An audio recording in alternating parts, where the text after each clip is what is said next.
اور تمہارے لیے دین اسلام کو جو ہے وہ دین اسلام تمہارا ہو، اللہ بس اسی پر راضی ہوگا۔ آج یہ فائنل کر دیا۔ آج یہ رسول اللہ صلی اللہ علیہ وسلم سے کہا گیا کبھی جب وحی آئی تھی، آپ کے لیے بھی لفظ آ رہے ہیں آج، تو آج ہوا کیا؟ تو تبھی ہوا تھا۔ الیوم اس کے لیے بھی آتا ہے، یعنی آپ کے لیے جو معنی ہے وہ یہ کہ اب دین ہو گیا نا مکمل، کوئی چیز اس میں باقی نہیں بچی پوری ہونے کی۔ الیوم کا یہ مطلب ضروری نہیں کوئی خاص دن، اس کے لیے بھی بولا جاتا ہے۔ جب یہ وحی آئی تو تب جب بھی آئی تب یہ کہا گیا ہو کہ اب کچھ بھی باقی نہیں بچا، جو کچھ بچا کچا تھا، جو کچھ اور تفصیل درست دی جا سکتی تھی دے دی گئی، اس دن کے لیے کہا گیا ہوگا۔ آپ کے لیے اس کے لیے وہ دن کون سا تھا یہ اہم ہی نہیں ہے کہ وہ خاص دن کون سا تھا، اس کی بہت زیادہ اہمیت نہیں ہے۔ اس پر شیعہ سنی اختلافات ہیں، یہ بہت اہم بات میں بتا رہا ہوں۔ اس پر شیعہ سنی اختلافات ہیں کہ یہ دن کون سا تھا جس دن یہ اعلان کیا گیا، اس لیے کہ اس کی بنیاد کے اوپر شیعہ حضرات جو ہیں وہ حضرت علی کی ولایت کا عقیدہ قرآن کے حکم سے نکالتے ہیں کہ رسول اللہ صلی اللہ علیہ وسلم نے حضرت علی کو اپنے بعد ہمیشہ کا خلیفت بلا فصل اور ولایت دی اور ہمیشہ کے لیے امامت کا ایک سلسلہ شروع کروایا۔ Subscribe the channel and press the bell icon to never miss a video. اعوذ باللہ من الشیطان الرجیم، بسم اللہ الرحمن الرحیم۔ حرمت علیکم المیتۃ والدم ولحم الخنزیر وما اہل لغیر اللہ بہ والمنخنقۃ والموقوذۃ والمتردیۃ والنطیحہ۔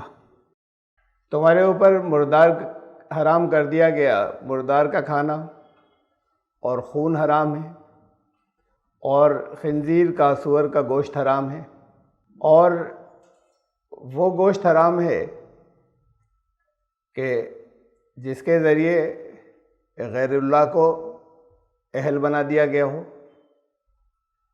اور وہ جو گلا گھونٹ کر مرا ہو یا گر کر چوٹ کھا کے مرا ہو، اوپر سے گرا ہو یا اور کسی طریقے سے چوٹ کھائی ہو، یا سینگ مارنے سے مر گیا ہو، تو یہ سب جو ہیں یہ حرام ہیں۔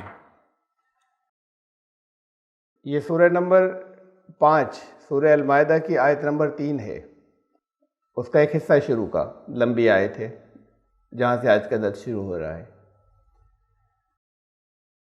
اس سے پہلے حرام حلال کو بہت تفصیل کے ساتھ میں سورہ بقرہ کی آیت نمبر 173 173 میں ڈسکس کیا گیا تھا، اور زیادہ کسی کو یہاں پر اتنی تفصیل نہیں لیں گے، کچھ چیزیں بہرحال ضروری ہیں دہرانا، اس کی ریپیٹ کرنا، لیکن وہاں جتنی تفصیل سے اس موضوع کو لیا تھا، اس لیے کہ کئی جگہ آئے گا، سورہ انعام میں بھی آئے گا، چھٹی سورت میں بھی، تو جتنا بہت ضروری ہے وہ یہاں پر لیا ہے۔ اس سورت کے شروع ہی سے حرام حلال کا تذکرہ شروع ہو گیا تھا، تو اب یہ اس آیت کے اندر یہ کہا کہ کیا کیا چیزیں تمہارے اوپر حرام ہیں، یہ 4 ہیں۔ یہ اس میں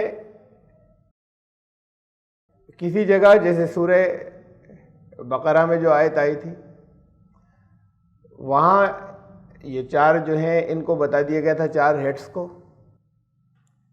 یہاں پر اہل لغیر اللہ بہ، اس کی تھوڑی تفصیل آئی ہے کہ کسے کہتے ہیں، یعنی جس کے ذریعے غیر اللہ کو اہل بنا دیا گیا ہو، اور مردار کی اور تھوڑی تفصیل آئی ہے۔ بنیادی طور پر ہیں وہی 4 چیزیں جو حرام ہیں۔ یہ آیت نمبر 173 جو سورہ بقرہ کی تھی، دیکھیے اس میں کہا گیا تھا کہ انما حرم علیکم المیتۃ والدم ولحم الخنزیر وما اہل بہ لغیر اللہ، حرام کیا گیا تمہارے اوپر مردار، خون، سور کا گوشت، اور جس کے ذریعے غیر اللہ کو اہل بنایا گیا ہو۔ یہی 4 یہاں پر بھی ہیں، مردار، خون، سور کا گوشت، اور جس کے ذریعے غیر اللہ کو اہل بنایا گیا ہو۔ اب یہ جو آگے جو تفصیل ہے یہ سب مردار کی ہے، جو سورہ بقرہ میں یہ تفصیل نہیں تھی، اس لیے کہ یہ کنفیوژن ہو سکتا تھا، اور رہا ہوگا تو اسے اور بہت واضح کر دیا۔ لوگ یہ سمجھ رہے ہوں کہ مردار کہیں مرا ہوا جانور پڑا ہے اسے مت کھانا، تو واضح کیا گیا اسی وقت اگر مرا ہو، چند سیکنڈ پہلے بھی اگر مر گیا ذبح کرنے سے پہلے، تو پھر وہ مردار میں آئے گا، اسے نہیں کھائیں، اس لیے کہ وہ بلڈ سرکولیشن تو اسی وقت رک گیا۔ یہ تو اس کی الگ سے ایک حکمت ہے باہر سے سمجھنے کی۔ خون جو ہے وہ بہتا ہوا خون حرام ہے، اور مردار حرام ہے کہ اس میں بلڈ سرکولیشن جو ہے وہ خون سب اندر رک جاتا ہے اور خون پمپ آؤٹ نہیں ہوتا، وہ جو حرام تھا۔ تو اس لیے پھر اس کی طبی حکمتیں، جو میڈیکلی کیا کیا نقصان ہوں گے وہ تفصیلات الگ ہیں، آپ اسے سرچ کر سکتے ہیں، معلوم کر سکتے ہیں بہت سے، اس کے اندر تفصیلات آپ کو ملیں گی کہ اس کے اندر کتنے خون کے اندر جو ہے وہ کتنے، جسم کے اندر اگر لیا جائے تو کتنے بیکٹیریاز جو ہیں وہ جا سکتے ہیں جو گوشت سے نہیں جاتے۔ تو خون کو حرام کیا گیا۔ خون اگر بہتا ہوا اندر ہی رک جائے تو پھر وہ گوشت حرام ہو گیا۔ اس لیے اگر کوئی جانور مرا ہے تو جیسے ہی مر گیا اسی وقت چونکہ خون رک گیا اس کا اندر، اس لیے یہ یہاں پر تھوڑی اور تفصیل کر دی اس حکم کی جو سورہ بقرہ آیت نمبر 173 میں آیا تھا کہ مردار کا مطلب یہ صرف یہ نہیں ہے کہ تم کہیں جا رہے ہو اور تمہیں کہیں مرا ہوا جانور پڑا ہوا مل جائے، بلکہ تفصیلات مردار کی ایسے سمجھ لو کہ چاہے وہ گلا گھونٹ کر مرا ہو، چاہے وہ اوپر سے گر کے مر گیا ہو، چاہے کسی اور طریقے سے چوٹ کھا کر مرا ہو، چاہے کسی جانور نے سینگ کر کے مار دیا ہو، سینگ مار کے مار دیا ہو، یہ سب جو ہے یہ حرام ہے۔ اور تھوڑی سی تفصیل اس کی اور کی ہے، احل لغیر اللہ بھی، وہاں پر صرف اتنا ہی کہا تھا کہ جہاں غیر اللہ کو اہل بنا دیا گیا ہو، جسے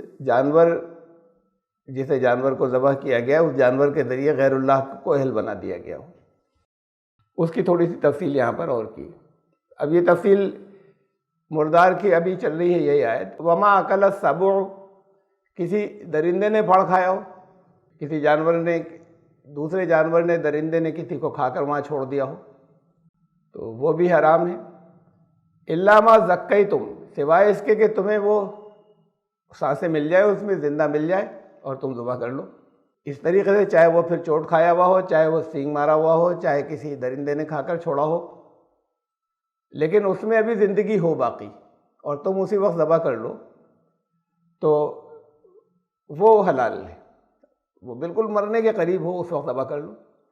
وما ذبح علی النصب، اب یہ اس کی تفصیل ہے جو مختصر بتایا تھا سورہ بقرہ میں، کہ جس کے ذریعے غیر اللہ کو اہل بنایا گیا ہو، کہ جو کہیں آستانوں کے اوپر ذبح کیا گیا ہو، چاہے وہ آستانے ان زندہ لوگوں کے ہوں جنہیں لوگوں نے اپنا پیر مان لیا یا بڑا مان لیا یا بزرگ مانا ہوا ہے، چاہے وہ آستانے ان دیوی دیوتاؤں کے ہوں جن کا کوئی وجود ہی نہیں ہے، تو بھئی ان پر ذبح کیا گیا ہو کا مطلب یہ کہ ان کے نام پر یہ قبول کریں گے اسے،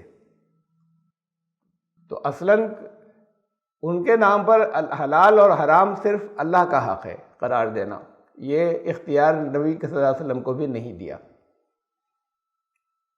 تو پھر اللہ نے جو جانور جو کھانا حرام تھا اس کی وضاحت کی، اور اللہ ہی نے چیزوں کو حلال قرار دیا، تو وہ اللہ کے نام پر اصلاً جانوروں کا ایک کی کیٹیگری نباتات سے یا ویجیٹیبل کنگڈم سے اوپر کی ہے، جن کو اصلاً مارنا وہ کلنگ ہے، اور کلنگ منع ہے، قتل کرنا جسے جیو ہتیا کہتے ہیں وہ منع ہے، تو اس لیے کہا حلال کر دیا۔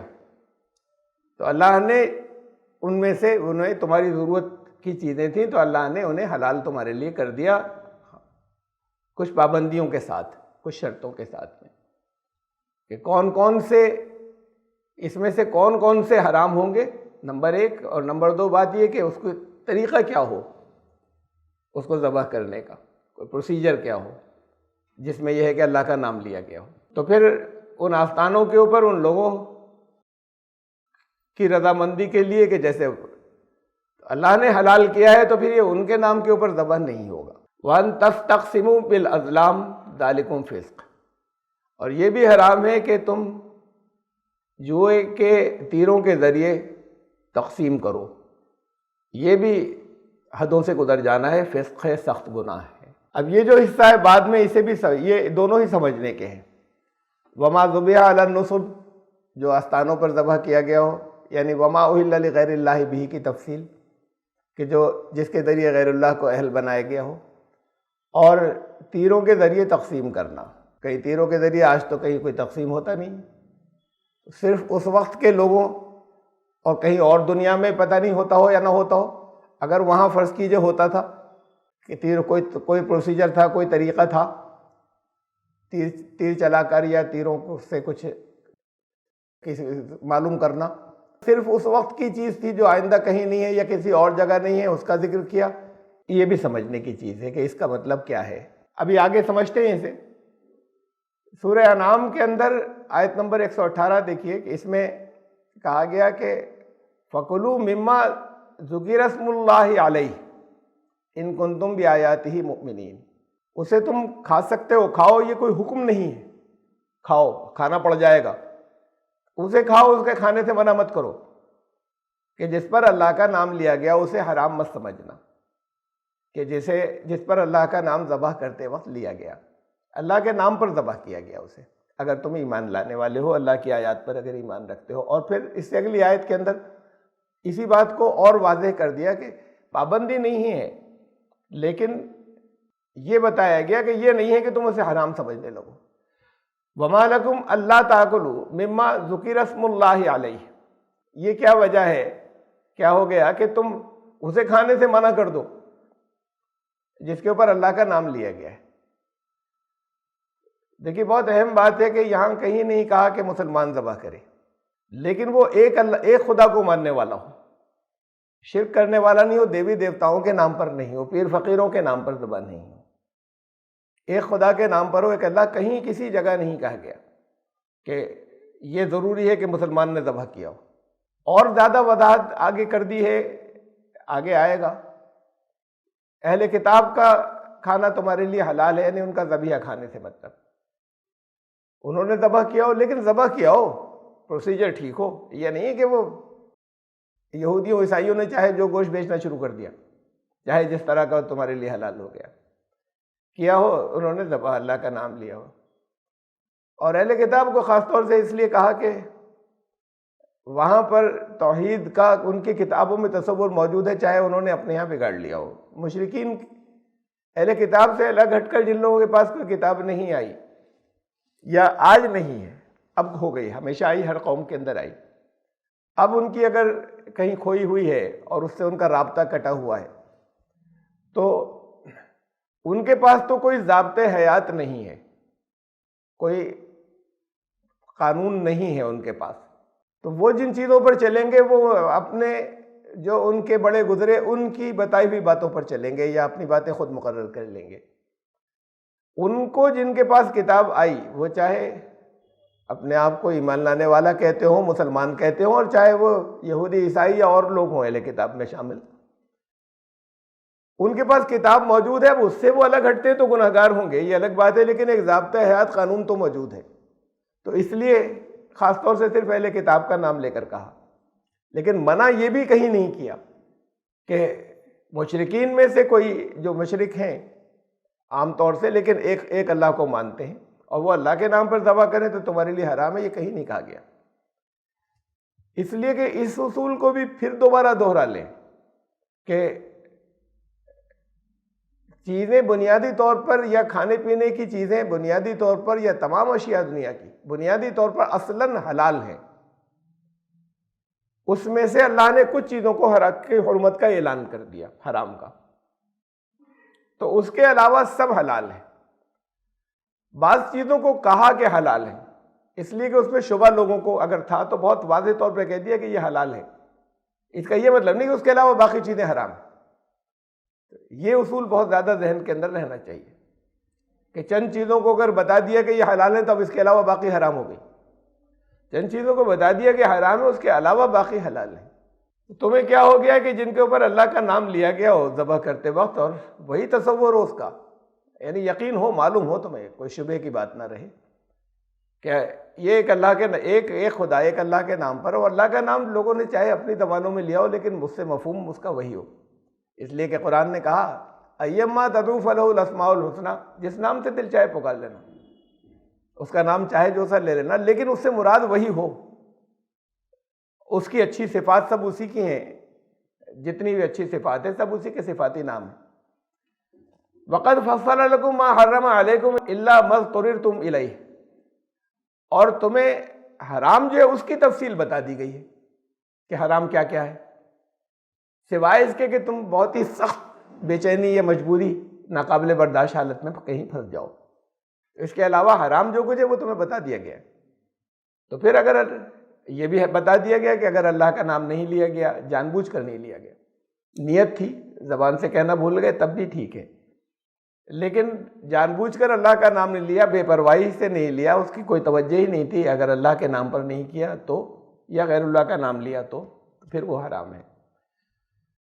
یہی آیت چل رہی ہے 119 سورہ انعام کی، وَإِنَّ كَثِيرًا لَيُضِلُّونَ بِأَهْوَائِهِمْ بغیر علم ان ربک هو اعلم بالمعتدین، اکثریت تو اپنے تکے مارتی ہے، ان کے اپنے غور و فکر کر کے قانون بنا رکھے ہیں انہوں نے، جو حرام میں کہا قد فصل لکم، بالکل واضح کر کے تفصیل سے تمہیں بتا دیا حرام کیا ہے، اب اس کے علاوہ لوگ حرام کر رہے ہیں، تو یہ سب تکے مارتے ہیں، یہ ان کی اپنی سوچ ہے، ان کی اپنی خواہشات ہیں، علم کے بغیر، علم تو وہ ہے جو اللہ نے دیا، اس کے بغیر ہے یہ ساری باتیں، اور اللہ خوب جانتا ہے کہ یہ حد سے گزرنے والوں کو۔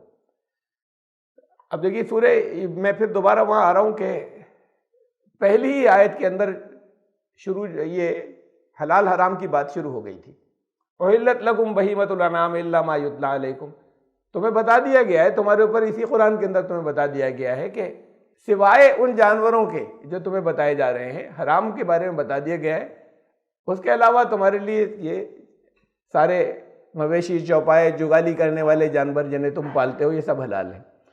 تو اب اس کا بھی دیکھیے، جب احلت کہا جائے، حلال کر دیے گئے تمہارے لیے، اس کا یہ مطلب نہیں کہ وہ جو جنگل میں ہے وہ حرام ہو جائیں گے، ہرن حرام ہو جائے گا، بارہ سنگا حرام ہو جائے گا، اس کا یہ مطلب نہیں ہے، دوسرے چوپائے حرام ہو جائیں گے۔ دیکھیے جو عام طور سے تمہارے گھر ہے، یہ جب قرآن کہتا ہے کسی چیز کو کہ تمہارے لیے حلال ہے، اس کا یہ مطلب نہیں کہ باقی حرام ہے، تمہیں جو بتا دیا گیا حرام اس سے بچنا ہے، اس کے علاوہ باقی جائز ہے۔ اسے خاص طور سے کہا کہ جن کو کھانے کے لیے لوگ پالتے ہیں اور کھانے کے لیے استعمال کرتے ہیں، تو اس لیے اس کا تذکرہ کر کے یہ بتایا کہ انہیں کیسے ذبح کیا کرو، مردار نہ ہو، مرا ہوا نہ ہو، انہیں کس طریقے سے کھاؤ، ان میں سے بھی کیا کیا حرام ہے، یہ تفصیل بھی، یہ سب جو کچھ بھی چل رہی ہے اس سمیت، وما احل لغیر اللہ بھی، غیر اللہ کو اہل نہیں بنا دیا گیا ہو اس چیز کے ذریعے، اس کھانے کے ذریعے، یہ بھی جانوروں کا ذکر ہے، یہ گیہوں کا ذکر نہیں ہے اس کے اندر، اس میں مٹھائی کا ذکر نہیں ہے، اس کے اندر جو جانوروں کا گوشت ہوتا ہے اس سے علاوہ کا ذکر نہیں ہے۔ یہ حرام کی تفصیل جو 4 ہیڈ ہیں، یہ چاروں اسی کے ہیں۔ اب اگر اس کے اوپر کسی نے غیر اللہ کا نام لیا ہے غلے کی کٹائی کے وقت، وہ تمہارے لیے حرام نہیں ہو گیا، وہ اس نے حرام کام کیا، وہ گناہ گار ہے، لیکن وہ تمہارے لیے حرام نہیں ہو گیا، تم اللہ کا نام لے کر کھاؤ۔ اس کو کاٹ کر لاتے وقت تمہارے اوپر یہ پابندی بھی نہیں کہ تم اللہ کا نام ضرور لینا، اس طرح کی بھی کوئی پابندی نہیں ہے۔ اس لیے جس نے غیر اللہ کا نام لیا وہ تمہارے لیے حرام نہیں ہوا، وہ اس نے ایک گناہ کیا۔ یہ جو ہے یہ صرف اس کیٹیگری کے لیے ہے، جو جانور ہیں جو ذبح کیے جا رہے ہیں، یہ بات جو ہے یہ بھی صرف اسی کیٹیگری کے لیے ہے۔ اس میں پھر یہ آخر میں کہہ دیا، اس میں وَقَدْ فَصَّلَ لَكُم مَّا حَرَّمَ عَلَيْكُم، تمہیں تفصیل بتا دی گئی جو تمہارے اوپر حرام کیا گیا ہے۔ یہ بہت آخری درجے کی حتمی، بالکل فائنلٹی کے ساتھ میں یہ آیت ہے کہ کوئی گنجائش کسی طرح کی قرآن اس میں پھر نہیں چھوڑ رہا ہے، سوائے اس کے کہ لوگ قرآن کی آیتوں کو منسوخ قرار دے دیں یا جن چیزوں پر وہ قرآن سے زیادہ اعتماد کرنے لگیں ان پر عمل کر کے قرآن کی بات کو چھوڑ دیں. قل لا اجد فیما اوحی الی محرما علی طاعم یطعمہ الا ان یکون میتۃ او دما مسفوحا. تم یہ کہہ دو، یعنی سب سے پہلے تو یہ رسول اللہ صلی اللہ علیہ وسلم سے کہا گیا کہ تم یہ کہہ دو کہ تم یہ اعلان کر دو کہ میں تو جو میری طرف اللہ نے وحی کی ہے حرام کے سلسلے میں، کھانے پینے جو کھانے والے جو کچھ کھاتے ہیں اس میں کیا حرام ہے، اس سلسلے میں میرے اوپر جو وحی اللہ نے کی ہے اس میں مجھے کہیں نہیں ملتا اس کے علاوہ کچھ حرام. یہ جو آگے بتایا جا رہا ہے اس کے علاوہ میں نے کہیں وحی میں کچھ حرام نہیں پایا. اب اس سے زیادہ آخری بات کوئی ان الفاظ سے زیادہ نہیں ہو سکتی کہ وہ مردار ہو. اب یہاں پر بس خون کی اتنی تفصیل اور کی ہے ایک لفظ کی، بہتا ہوا خون، دمن مسفوحن، اس لیے کہ ذبح کرنے کے بعد بھی اندر کہیں کچھ بیٹ میں کچھ گوشت میں اندر کہیں خون لگا ہوا رہ جائے گا تو اس سے گوشت حرام نہیں ہو گیا، وہ دھو لیں آپ. اس کے اندر بھی کہیں کچھ اثرات کہیں ہو سکتے ہیں تو وہ حرام نہیں ہے. یہ تو خون جو رک گیا ہے بہنے سے اندر تب حرام ہے. اور دمن مسفوحن، بہتا ہوا خون، اگر یہ خون باہر نکلا ہے یہ خون جو ہے یہ حرام ہے گوشت کے علاوہ. او لحم خنزیر فإنہ رجس، یا خنزیر کا گوشت ہو یا وہ ناپاک ہے. او فسقا اہل لغیر اللہ، بھی اور یہ فسق ہے، یہ سخت گناہ ہے، حدوں سے نکل جانا ہے کہ غیر اللہ کو اہل بنا دیا گیا ہو. تو اب اس میں اتنی سی بات اور میں اسے ہم سمجھتے چلے یہاں پر کہ یہ جو چار چیزیں جو آئیں ایک طریقے سے ریپیٹیشن ہے یا دوبارہ تفصیل اس کی، آیت نمبر 3 کے اندر سورہ المائدہ کی جو چار چیزیں تمہارے اوپر حرام کی گئیں وہی سورہ بقرہ 173 میں تھیں، جس میں ایک مردار ہے. یہاں مردار کی اور تفصیل بتا دی گئی. سورہ انعام میں ایک بات کہی گئی خون کے بارے میں، ایک خون کے بارے میں اتنی سی تفصیل وہاں پہ کہہ دی گئی، بہتا ہوا خون. اور وہ جو مردار ہو کیسے کیسے مرا ہو اس کی تفصیل کا مطلب یہ ہے کہ چاہے جس طریقے سے مرا ہو، لیکن مر چکا تو اس کے فوراً بعد حرام ہو گیا وہ، اگر اس سے پہلے ذبح نہیں کیا گیا تھا. اور چاہے جتنی چوٹ کھائے ہوا ہو، تڑپ رہا ہے، بالکل مرنے کے قریب ہے، اگر مرنے سے پہلے حلال کر لیا، ذبح کر لیا تو پھر وہ حلال ہے. ایسے ہی ہے کہ کہیں آگے کہا ہے آگے کی آیت کے اندر شکاری جانوروں کو سدایا جاتا ہے، وہ اگر پکڑ لائیں، جان باقی ہے، وہ ان کو سدایا ایسے جاتا کہ مریں گے نہیں، وہ ایسے لے کر آئیں گے. اگر مردار ہے تو حرام ہے، جان باقی ہے تو چاہے وہ پکڑ کے لائے، خون بہہ رہا ہے اور مرنے کے قریب ہے یا ادمرا ہو گیا ہے، ذبح کرو اور کھا سکتے ہو. پھر اہل لغیر اللہ بھی کی تفصیل جو ہے وہ اور کی. یہ جو تفصیل ہے اس کے اندر خاص طور سے چند باتیں سمجھنے کی ہیں. وما ذبح علی النصب، ان آستانوں کے اوپر ذبح کیا گیا ہو، کا مطلب ان لوگوں کے نام پر اللہ کے نام کے بجائے، اس لیے کہ واضح طور پہ کہہ دیا کہ تم، آپ نے دیکھی آیت سورہ انعام کے اندر ابھی میں نے پیش کی تھی کہ اسے کیسے نہیں کھاؤ گے، اسے کھانے کو کیسے منع کرو گے جس پر اللہ کا نام لیا گیا تھا. اللہ کے نام پر ذبح ہوا، اس کے بعد لوگوں نے اگر یہ نیت کی کہ ہم ایصال ثواب کے لیے، فلاں بزرگ کے ایصال ثواب کے لیے ہم نے اسے ذبح کیا ہے اور اللہ کے نام پر ذبح کر رہے ہیں، تو یہ اللہ کے نام پر ذبیحہ ہوا ایصال ثواب، ان کو خوش کرنا مقصد نہیں ہے، ان کی کوئی رضامندی مقصود نہیں ہے، اللہ کے لیے کیا گیا، اللہ کی اجازت سے کیا گیا، یہ حرام نہیں ہے. یہاں افراط و تفریط ہو جاتی ہے. یہ نیت تھی کہ اس سے وہ خوش ہوں گے اور ان کے لیے ذبح کر رہے، تو یہ جہاں پر نیت تھی وہ حرام ہے. ان دونوں میں یہ بڑا باریک سا فرق ہے، اس بات کو ذہن کے اندر رکھیں. تو آستانوں پہ ذبح کرنا، اس میں بعض لوگ بہت زیادتی کر جاتے ہیں کہ صاحب یہ وہ ان کی فلاں کی فاتحہ، فلاں بزرگ کی یا بڑے پیر صاحب کی یا کن کی، وہ تو سب حرام ہے. اللہ کے نام پر ذبح کیا گیا، اب آپ نے دیکھا نہیں وہاں پر، مسائل اس میں یہ بھی آتے ہیں کہ آپ نے وہاں نہیں دیکھا کہ یہ کر کیا رہے ہیں. تو جہاں پر آپ کا ان چیزوں کے اوپر اس کے بارے میں قرآن نے یہ کہا کہ یا رسول اللہ صلی اللہ علیہ وسلم نے یہ فرمایا کہ دو چیزیں تھیں جو میں تفصیل سے پہلے لے چکا ہوں بہت، یہ بھی شاید تفصیل تبھی آئی تھی سورہ بقرہ کی آیت نمبر 173 میں، کچھ چیزیں حلال ہیں کچھ حرام ہیں، حلال واضح حرام واضح ہیں، اس کے درمیان میں ہے بہت کچھ، ان کا وہ سب تمہارے لیے جائز ہے۔ ہر چیز کو گنایا نہیں جائے گا، جتنی چیزیں، اس لیے کہ اکثریت میں دنیا کی تمام چیزیں حلال ہیں اور بہت سی تمہیں نہیں ملتی چلی جائیں گی جو آج تم جانتے بھی نہیں، وہ سب حلال ہیں بنیادی طور پر۔ تو حلال واضح ہے، حرام واضح ہے، ان کے درمیان میں بہت کچھ ہے، وہ تمہارے لیے جائز ہے۔ ایک اور حدیث ہے کہ رسول اللہ صلی اللہ علیہ وسلم نے فرمایا کہ حلال حرام لوگوں کو معلوم ہے، کچھ چیزیں مشکوک ہیں، تو جو شک سے بچے گا وہ زیادہ محفوظ ہے۔ میں نے مفہوم بتایا خالی حدیث کا، جو شخص سے وہ زیادہ محفوظ ہے، ورنہ خطرہ ہے کہ گڑبڑ ہو جائے کہیں، یہ چیز ٹھیک نہیں تھی۔ اس میں فرق سمجھ لیے کہ دونوں ایک دوسرے سے یہ کلیش نہیں کر رہی، ٹکرا نہیں رہی۔ یہ جو کہا یہ تو تھا ان چیزوں کے بارے میں کہ کیا کھا سکتے ہو کیا نہیں، تو اس شک میں مت پڑو کہ یہ حلال ہے نہیں ہے، بتا دیا نا حرام کیا تھی، باقی سب حلال ہے، باقی سب جائز ہے، حرام کلیئر کٹ صاف بتا دی گئی۔ نمبر ایک بات۔ پھر یہ کہ یہ تو تھا کیا چیزیں، ہاں اس کو ذبح کیسے کیا گیا ہے اس میں کہیں پر شک ہے، تو پھر وہاں پر شک کے معاملے میں اچھا یہ ہے کہ پرہیز کرو اور بچ جاؤ، یہ بہتر ہے، ورنہ ہو سکتا ہے کہ تم گناہ گار ہو جاؤ اور غلط چیز کھا لو۔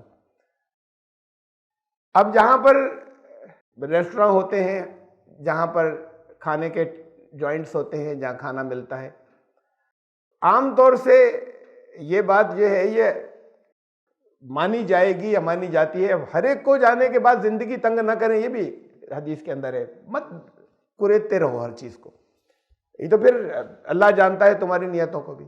تو پھر اگر مسلمانوں کے ہاں کھانے کو مل رہا ہے تو یہ مانا جائے گا کہ انہوں نے ٹھیک کیا ہوگا، وہ حلال ہوگا۔ ہر ایک کا جا کر اب آپ ذبح ہوتے ہوئے نہیں دیکھیں گے اور نہ اتنے زیادہ شک کے اندر پڑیں گے۔ غیر مسلموں کا ہے تو وہاں پر اسے دیکھنا ہوگا ہمیں، وہاں پہ جب پوچھتے ہیں معلوم کرتے ہیں مسلمان، تو اب یہ دھندے کی بات ہے نا، اب وہ کہہ دے خالی اسی لیے کہ نہیں صاحب ہم تو حلال ہے، مسلمان کو دیکھا کہہ دیا حلال ہے، ورنہ یہ لیں گے نہیں۔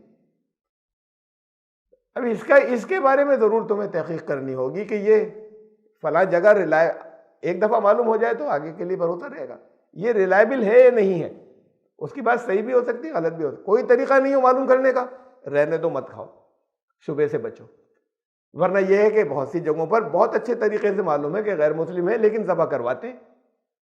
ہم نے معلوم کیا ایک دو جگہ پر، انہوں نے کہا صاحب مسلمان رکھا ہوا ہے اس کے لیے ذبح کرنے کے لیے، آپ ابھی جا کر دیکھ لیے، اس وقت بھی ہو رہا ہے اور مسلمان ہے جو کر رہا ہے، آپ اب بھی دیکھ سکتے ہیں۔ اب یہ بات جب ہے کہ اس کے لیے ہم نے الگ سے صرف ملازم رکھا ہوا ہے، تو اب جہاں پر اس درجے کی بات آ جائے تو وہاں پھر وہ پرماننٹ ایسے ہی کرتا ہوگا، بھروسہ کیا جا سکتا ہے۔ پھر یہ نہیں کہ جتنی دفعہ بھی جائیں گے اتنی دفعہ پوچھیں گے کہ اس وقت کہاں ذبح ہو رہا ہے، کتنے بجے اس مسلمان نے کیا تھا۔ لیکن یہ دھندے کے لیے کرتے ہیں لوگ، اور بہت بڑی بڑی کمپنیز کرتی ہیں، بڑی ریپوٹیڈ جو انٹرنیشنل ہیں، کہ وہ یہ دیکھ کر کہ کون ہے مسلمان ہے یا نہیں، تو وہ مسلمان ہے تو کہہ دیتے ہیں کہ یہ تو کوشیر میٹ ہے۔ یہ کوشیر وہ ہوتا ہے جو یہودی لوگ، اور یہودی بھی ذبح کرتے ہیں، ذبیحے کے بغیر نہیں کھاتے، مطلب حلال ہے یہ۔ تو اب ان کے بارے میں اس طرح کی رپورٹس سنی ہے، معلوم لوگوں نے جو تحقیقات کی ہے کہ یہ صرف بزنس کے لیے کہہ دیتے ہیں، ورنہ ان کا کوئی بھروسہ نہیں ہے۔ تو پھر وہاں پر بچنا ہوگا، ان کو اوائڈ کرنا ہوگا۔ جہاں کے بارے میں کوئی معلومات ہو ہی نہیں سکتی، وہاں بھی اگر غیر مسلم ہے تو بھی بچا جائے گا۔ تو ریلائبلٹی بعض جگہ ہوگی اور ورنہ بچا جائے گا۔ اب یہ چیز پھر یہاں پر بھی آ رہی ہے مسلمانوں میں بھی، کہ جہاں یہ معلوم ہو کہ نہیں ذبح تو اللہ ہی کے نام پر کیا ہے، تو وہاں یہ معلوم ہو تو وہاں پر آپ وہ چاہے اپنا نام کچھ بھی لے رہے ہو، کوئی یہ فاتحہ کا ہے کس کا ہے، وہ سب حلال ہے۔ اس لیے کہ فاتحہ تو یہ جاہلوں کا نام ہے، ایصال ثواب ہے، یہ انہوں نے اپنا نام رکھا ہے۔ لیکن ایسے بھی لوگ ہوں گے جو ذبح ان کے نام پر کرتے ہوں گے کہ یہ پیر صاحب کا ہے، یہ ان کا جانور ہے، یا یہ کہ کوئی نام نہیں لیا اور ان کے دل میں نیت یہی ہے کہ یہ ان کا ہے، ان کو خوش کرنے کے لیے، تو وہ حرام ہے، وہ حلال نہیں ہے۔ اب اسے بھی یہاں پر بھی وہی اصول رہے گا کہ جہاں معلوم ہے پوچھا، اس کو اس نے فوراً بتا دیا کہ نہیں یہ تو اللہ اکبر کہہ کے اللہ کے نام پہ ذبح کیا تھا، تو پھر وہ حلال ہے۔ اس کے بعد کا عمل میں اس پر بحث ہی نہیں کر رہا کہ اس کے بعد کا ان کا عمل ان کو ان کے لیے اچھا ہے یا نہیں ہے، لیکن آپ کے لیے حلال ہے وہ۔ اور اگر کسی جگہ پر یہ وہ کنفیوز ہو اور نہ بتا سکیں، یا خوب معلوم ہو کہ یہ لوگ تو ایسے ہی کرتے ہیں، تو پھر وہ حلال نہیں ہوگا، اس سے بچا جائے گا۔ اور جہاں معلوم کرنے کا کوئی طریقہ نہیں ہو تو وہاں بھی بچنا ہی زیادہ احتیاط کی بات ہے۔ وَأَن تَسْتَقْسِمُوا بِالْأَزْلَامِ، جوئے کے تیروں کے ذریعے تقسیم کیا گیا ہو۔ اب اس پر جیسے میں نے کہا کہ یہ تو اس دور کا کوئی رواج ہوگا کہ جوئے کے تیروں کے ذریعے تقسیم کرنے کا، کہیں دنیا کے اور جگہوں پر بھی نہیں پتا کہ ہوتا تھا یا نہیں ہوتا تھا، اور ہوتا بھی ہو تو کہیں وہاں کئی مسلمان اس وقت نہیں تھے، اور اب اس کے بعد سے کسی جگہ پر ہمیں کہیں تیروں ویروں کے ذریعے تقسیم ہوتا ہوا تو ملتا نہیں۔ اس کا مفہوم کیا ہے آج کے لیے؟ سورہ مریم کے اندر تذکرہ کیا جب وہ اپنے قلم پھینک رہے تھے، وہاں پر یہ حضرت مریم کے لیے کہ ان کا کفیل کون بنے، ان کا سرپرست کون بنے، وہاں ایک آپس میں بحث چلی تھی، اور ہر ایک حضرت مریم کا کفیل بننا چاہتا تھا یا گارجین بننا چاہتا تھا۔ تو انہوں نے قرعہ ڈالا، اپنے قلم پھینک رہے تھے، تو یہ قلم پھینکنا بھی یہ قرعہ ڈالنا ہو، ایک محاورہ ہو کہ انہوں نے قرعہ ڈالا، کس کے؟ حضرت زکریا کے نام آ گیا، اللہ کو یہ منظور تھا۔ اصلاً انہی کو بنانا چاہیے تھا، نبی وقت تھے، لیکن اس پر ہوئی ایک بحث تو پھر قرعہ ڈالا تو ان کے نام آیا، وہاں انہوں نے قرعہ ڈالا تھا۔ ایسے ہی یہ ہے، تیروں کے ذریعے یہ بھی شکلیں الگ الگ ہیں، چاہے آپ کاغذ کے پردے پہ لکھیں، چاہے ادروانے تیر ہوتے ہیں، قرعہ ڈالنا۔ تو یہ تو ایک بات ہوئی، اور اس کو ہمارے مفسرین نے اس کو سمجھا ہے یا مانا ہے ایسے کہ قرعہ ڈالنا، قرعے کے ذریعے تقسیم کرو۔ تو قرعے کے ذریعے اگر گوشت تقسیم کر لیا تو کیا حرج ہے اس میں، اور وہ گناہ کیوں ہو جائے گا؟ تو اتنا بڑا گناہ ہو جائے گا کہ حرام ہو جائے گا۔ قرعہ ڈالنا اپنے آپ میں حرام نہیں ہے، وہ عمل حرام نہیں ہے۔ ایک ہمیں ویسے واقعہ ملتا ہے، آپس میں کوئی شرط لگا لینا، وہ بھی حرام نہیں ہے۔ اور ابھی میں نے تذکرہ کیا کہ قرآن شریف میں ہے کہ حضرت زکریا موجود تھے، قرعہ ڈالا گیا، الگ ہو جاتے اس سے کہ نہیں بھائی یہ نہیں چلے گا، میں تو اس میں شامل نہیں ہوں۔ کوئی چیز اگر بالکل سمجھ میں نہ آ رہی ہو، غور و فکر کے ذریعے سمجھ میں نہ آ رہی ہو، یا کسی طریقے سے اتفاق نہیں ہو رہا ہو، تو اس پر قرعہ ڈال لینے میں کوئی حرج نہیں ہے۔ تو قرعہ ڈال کر کھایا کسی نے، مثلاً شکار کیا، انہوں نے کہا کتنا ان کا، کتنا ان کا، کتنا ان کا، اس طریقے سے لے جائیں گے، تو ہمارے یہاں اکثر مفسرین نے لکھا کہ یہ حرام ہے۔ یہ حرام نہیں ہے، یہ تو لاجیکل بات ہے کہ یہ اس کو اس درجے پر لے جائیں کہ صرف 4 چیزیں گنائی جا رہی ہیں، ان میں سے ایک یہ بھی ہے کہ قرعہ ڈال کر مت تقسیم کر لینا کھانے کو۔ یہ تقسیم آپس میں تقسیم کی بات نہیں ہے، بلکہ غیر اللہ کے نام پر ذبح کیا گیا ہو اس کا ایک حصہ یہ بھی ہے، یا غیر اللہ کو اہل بنایا گیا اس کھانے کے ذریعے اس کا ایک حصہ یہ بھی ہے کہ قرعہ ڈالنے کا کتنا حصہ بھگوان کا، یا کتنا حصہ فلاں بزرگ کا، اور کتنا حصہ اس میں سے ہم بھی استعمال کر سکتے ہیں۔ شیئر جو ہے وہ کہیں پر ان لوگوں کے یہاں بھی کہیں جگہ جگہ جو لوگ چڑھاوے چڑھاتے ہیں یا ان کے نام کا الگ رکھ لیتے ہیں، کہیں شیئر مقرر تو ہے نہیں۔ یہ جگہ جگہ ہمارے یہاں مسلمانوں میں بھی خوب ہوتا ہے، یہ اتنا حصہ رکھ دیا، یہ ان کا ہے، ارے بھائی آ کر کھائیں گے کیا، رکھا ہوا ہے، اب اس کے بعد کیا کرتے ہیں اس کا یہ مجھے نہیں معلوم۔ یہ ہمارے یہاں ان کے شیعہ حضرات کے یہاں بھی شاید سب کے یہاں ہوتا ہو، مجھے نہیں معلوم، لیکن ایک صاحب کے یہاں تو ایسا تھا کہ انہوں نے بلایا، گئے ان کے یہاں، تو گئے جب تو وہ یہ جو رجب کے مہینے کے اندر بے کھانا ہے، آ گئے تو وہ امام جعفر صادق کی فاتحہ ہے، وہاں جا کے معلوم ہوا۔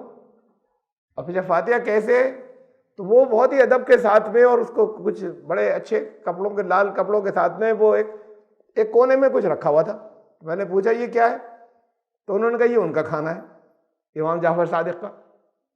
تو بھائی کبھی وہ کھانے آئیں گے کس طریقے سے کھا لیتے ہیں، جیسے بھوگ لگاتے ہیں یہاں پر کہ بھوگ لگایا ایک، وہ بھی بھوگ لگانا ہوا، یا یہ کہ اس کھانے سے دوسروں کو جائز کرتے ہیں، کیا شکل ہے نہیں معلوم، لیکن وہ کیسے کھانے آئیں گے جو تم نے ان کا الگ رکھا ہے، پھر اس کا کیا کرتے ہیں، اسے پھینک دیتے ہیں، کہیں تقسیم کرتے ہیں، وہ کچھ چھو کر گئے اسے، یا اس میں سے کچھ چک کر گئے۔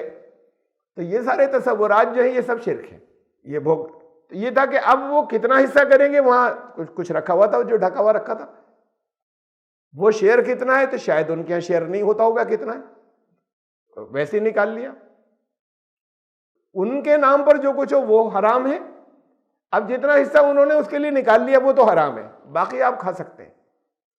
کوئی حصہ اگر انہوں نے ایسا کیا کہ کچھ اس کے ذریعے کیا، قرے کے ذریعے، اتنا ان کا اتنا ہمارا، تو پھر وہ باقی سارا بھی جو ہے وہ حرام ہے۔ اس تفصیل کو بتا دیا اور اس کو اور واضح کر دیا گیا۔ تو وَأَن تَسْتَقْسِمُوا بِالْأَزْلَامِ، یہ سب فسق ہے، یہ سب سخت گناہ ہے۔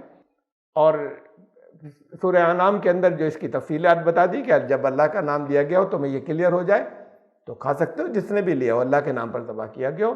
حرام کی تفصیلات تمہیں بتا چکی، رسول اللہ صلی اللہ علیہ وسلم سے قرآن نے کہہ دیا تم یہ اعلان کر دو کہ اس کے علاوہ کچھ بھی حرام نہیں ہے جو وہی میرے اوپر آئی ہے اس کے اندر۔ یہ تفصیل بھی بہت زیادہ بہت باریکی سے گزر چکی ہے، اس پر 4 درس ہوئے تھے حلال حرام کے اوپر، آیت نمبر 173 میں سورہ بقرہ کے۔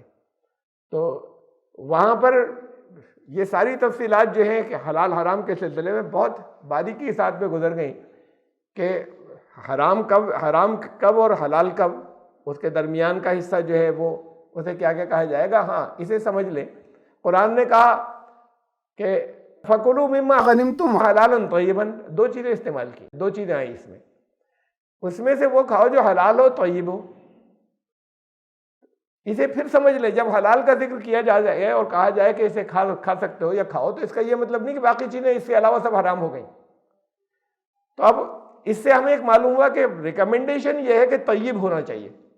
اب ہمیں یہ تو معلوم ہو گیا کہ حرام چند چیزیں ہیں بس، جن کا نام قرآن نے صاف کہا کہ اس میں آ گیا، اس کے علاوہ تم کسی کو کھانے پینے میں حرام نہیں کہو گے۔ لیکن کیا اس کے علاوہ پھر سب چیزیں کھا لیں؟ تو قرآن کہتا ہے کہ طیب چیزیں کھانا اس میں سے، یہ ریکمنڈیشن ہے۔ اس کے علاوہ جو غیر طیب ہے وہ، اچھا طیب کا الٹا کیا ہے؟ خبیث۔ قرآن کے اندر آیا رسول اللہ صلی اللہ علیہ وسلم کے لیے، حضرت موسیٰ پر جب وحی آئی تھی، سورہ اعراف میں ہے، وہ جو نبی آئے گا وہ وَيُحِلُّ لَهُمُ الطَّيِّبَاتِ، ان کے لیے پاکیزہ چیزیں سب حلال کا اعلان کر دے گا کہ سب پاک چیزیں تمہارے لیے حلال، طیب پاکیزہ۔ وَيُحَرِّمُ عَلَيْهِمُ الْخَبَائِثِ، اور خبیث چیزیں جتنی ہیں ان سب کو حرام کا اعلان کر دے گا، ان سب کی کہ یہ سب حرام ہے۔ اس سے یہ ہمیں معلوم ہوا کہ طیب کی ضد یا طیب کا الٹا خبیث ہے۔ طیب پاکیزہ اور خبیث ناپاک۔ تو پاک اور ناپاک، یہ طیب پاکیزہ اور ناپاک، اس کے اندر کیا فرق ہے؟ دونوں میں فرق دیکھیے، جیسے ہاتھ پہ کوئی گندگی لگ گئی، آپ نے دھویا، صاف ہو گیا، کچھ گندگی اندر ہوتی ہے، وہ گندگی جو ہے وہ مادی نہیں ہے، اس کی صفائی دھونے سے نہانے سے بھی نہیں جاتی، وہ تو توحید سے جائے گی، توحید اللہ کے نام سے جائے گی۔ ایسے ہی طیب جو چیزیں اپنے اندر جو اثرات رکھتی ہیں انسان کی اچھی صحت کے لیے، وہ چیزیں، یہ لغت کی بات ہے، یہ خالی میں وہ نہیں کہہ رہا، یہ لغت کی بات ہے کہ یہ بتایا اس کے اندر امام راغب نے بتایا یا اور دوسرے بھی اہل لغت نے کہ وہ ساری چیزیں جو صحت کے لیے اچھی ہوں اور انسان کو خوشگوار محسوس ہوتی ہیں وہ سب طیب ہیں۔ تو پھر جتنی چیزیں جو ہے وہ صحت کے لیے بے پناہ نقصان دہ ہیں، کھانے پینے کی چیزوں کے اندر جتنی چیزیں بے پناہ نقصان دہ ہیں یا جتنی چیزیں بے حد ناخوشگوار ہیں، ناخوشگوار اثرات چھوڑتی ہیں، اس وقت کو یہ نہیں کہ کھانے کے اندر ذرا سی تلخی ہے، یہ نہیں، بلکہ ناخوشگوار اثرات چھوڑتی ہیں، وہ ساری چیزیں خبیث ہیں، ان کو نہیں لینا ہے۔ حلال طیب ہے، جتنے حرام ہیں وہ سب خبیث ہیں۔ اب حلال اور حرام کے بیچ میں ایک کیٹیگری ہے، ایسی طیب و خبیث کے بیچ میں بھی ایک کیٹیگری ہے۔ ایسا نہیں کہ جو چیزیں طیب اس کے علاوہ باقی سب جو ہے وہ خبیث ہو گئی۔ ایسی چیزیں ہو سکتی ہیں جو بہت مفید ہیں، ایسی چیزیں ہو سکتی ہیں جو بہت نقصان دہ، اس کے درمیان کی ایک کیٹیگری ہو سکتی ہے، کوئی خاص فائدہ نہیں، کوئی بہت نقصان بھی نہیں، تو یہ ایک لمبی کیٹیگری ایک ہو سکتی ہے۔ تو اس لیے یہ ریکمنڈیشن ہے کہ وہ کھانا جو حلال و طیب ہو، تو پھر ہمیں وہی کرنا چاہیے۔ کچھ چیزیں طیب نہیں ہوں گی لیکن خبیث بھی نہیں ہوں گی، حلال بتا دیا گیا ہے، حرام بھی حرام نہیں ہے وہ، تو پھر انہیں کھایا جا سکتا ہے، لیکن بچنا اس میں اس بات کا خیال رکھنا کہ یہ مضر اثرات چھوڑنے والی چیزیں تو نہیں، اس کی تفصیل رسول اللہ صلی اللہ علیہ وسلم نے بہت کچھ بتائی کہ جو مضر اثرات چھوڑنے والی ہیں تو اس کا سب کو مکروہات میں شمار کریں گے، حرام میں نہیں۔ مثلا انہوں نے مثلا وہ درندے جن کے جو پھڑ کھاتے ہیں، جو نوچ کر کھاتے ہیں جانوروں کے اندر، اور بہت سی تفصیلات اس کی بتائیں۔ تو یہ حرام تو قرآن نے واضح کر دیا کہ نہیں کہہ سکو گے تم انہیں، طیب نہیں ہے وہ، تم طیب حرام، تم حلال میں سے حلال ہو گئے لیکن طیب نہیں ہے، تو تم حلال میں سے طیب کھانا۔ یہاں میں نے مختصر کہا ہے اسے، پھر اس کی تفصیل بھی وہاں پر زیادہ سورہ بقرہ کی آیت نمبر 173 میں لی ہے۔ الیوم یئس الذین کفروا من دینکم فلا تخشوہم واخشون، آج جو کفر کرنے والے ہیں وہ نا امید ہو گئے، مایوس ہو گئے اب تمہارے دین کی طرف سے، تو اب تمہیں ان سے ڈرنے کی ضرورت نہیں ہے، اب ڈر میرا ہو، مجھ سے ہی ڈرنا۔ آج تمہارے دین سے مایوس ہو گئے کا مطلب یہ کہ اب اس بات سے مایوس ہو گیا کہ اس دین کو روکا نہیں جا سکے گا۔ پوری کوشش کی تھی کہ اس کو کسی قیمت پر مٹا دیں، اس کو کچل دیں اور ختم کر دیں، تو اب آج وہ مایوس ہو گئے اس بات سے، اس سے مایوس ہو گئے۔ یہ نہیں کہ سازشیں نہیں کرتے رہیں گے، یہ نہیں کسی ایک ایریے سے بالکل ختم کر دیں کہ یہاں ایک بھی نہیں چھوڑا ہم نے، اسپین میں ایک بھی نہیں چھوڑا، جس دور کے اندر انہوں نے جب مسلمانوں کو نکالا تھا تو اپنے خیال میں کسی ایک کو بھی نہیں چھوڑا۔